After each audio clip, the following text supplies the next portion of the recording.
সম্মানিত সাংবাদিক বন্ধুগণ, আসসালামু আলাইকুম ওয়া রাহমাতুল্লাহ।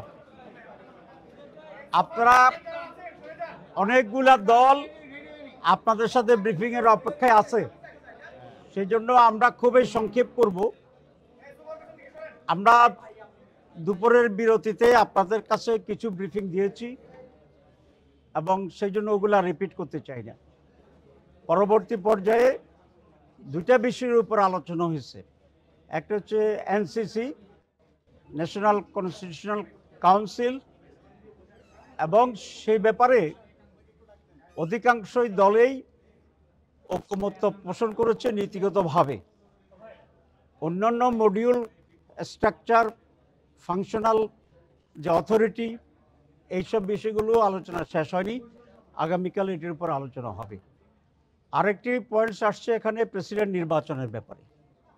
আমাদের এখানকার তো হচ্ছে পার্লামেন্ট প্রেসিডেন্ট নির্বাচিত করে, তো ঐকমত্য কমিশন সেটা হচ্ছে প্রেসিডেন্ট নির্বাচনটি গ্রাসরুট লেভেলে আপ টু মেম্বার পর্যন্ত ইলেকট্রাল বডি তৈরি হবে। এটা প্রায় 70,000 এবং তাদের মাধ্যমে উনি ডাইরেক্ট ইলেক্টেড হবে হয়ে যায়। তো সুতরাং 70,000 লোক আর 70 লক্ষ লোকের এখানে কোনো ব্যবধান নেই। সেজন্য আমরা দুটি কথা বলেছি যে প্রথম হচ্ছে কেয়ারটেকার সরকার অধীনে লোকাল গভর্নমেন্ট ইলেকশন হইতে হবে, যেখানে ফেয়ার ইলেকশনের মাধ্যমে মেম্বাররা ইলেক্টেড হবে এবং তাদের নিয়ে যে কনস্টিটিউয়েন্সি তৈরি হবে সেটির ব্যাপারে আমরা ডাইরেক্ট ইলেকশনের পক্ষে। তবে সাইজটা কি ইউনিয়ন কাউন্সিল নাকি আর একটু কনসাইজ করে ইউনিয়ন কাউন্সিলের চেয়ারম্যান পর্যন্ত যাওয়া যাবে, এটা নিয়ে আমরা আলোচনার পক্ষে এবং সে আলোচনাটি হবে। এই দুটি কথা। একজন সাংবাদিক আমাকে বলছিলেন যে আসলে আমরা গতকালেরটা আজকেরটা মিলাইয়া পোষাই দিচ্ছি, এই চেয়ে বেশি কিছু না।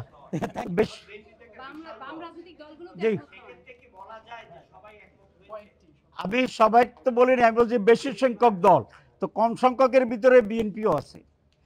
দুই, আলী রিয়াজ সাহেব বলেছেন মোর দেন 3/4, 4 ভাগের 3 ভাগে নীতিগতভাবে এটার সাথে একমত হয়েছেন। তবে আমরা চেষ্টা করছি আরো কনসেনসাস কিভাবে আনা যায় আলাপ করার জন্য, এই জন্য একটু লম্বা করে আমরা কথা বলতেছি।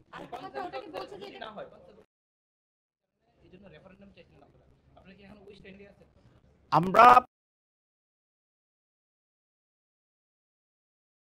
যেটা বলেছি, ঐকমত্য বলতে যদি 100% হয় তাহলে ইট ইজ ইম্পসিবল, বিকজ 30টা। সুতরাং ঐকমত্যের ব্যাপারটি কনসেপ্ট তৈরি করতে হবে যে এতটা হইলে এইভাবে হইলে ঐকমত্য হয়ে যাবে। সব বিষয়ে যেখানে যেখানে কন্ট্রোভার্সি থাকবে, ডিফারেন্স থাকবে, আমরা সেই জন্য বলেছি ওইগুলা ডিফারেন্স সহ, নোট সহ গণভোটের জন্য দিয়ে দেওয়া। লেট আমাদের জনগণেই এটার উপরে চূড়ান্ত সিদ্ধান্ত নেয়। আমরা এই পয়েন্টে আছি। আর আরেকটা প্রশ্ন দিয়ে কে করছেন এটা নেব।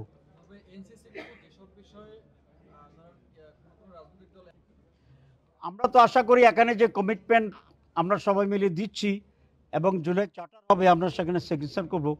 যারাই ক্ষমতা যাবেন, আমরা যাই বা অন্য কেউ যায়, আমরা এই কমিটমেন্ট রক্ষা করব ইনশাআল্লাহ। এটা আমাদের বক্তব্য এবং সবাইকে কমিটমেন্ট রক্ষা করা উচিত। জি, আসসালামু আলাইকুম।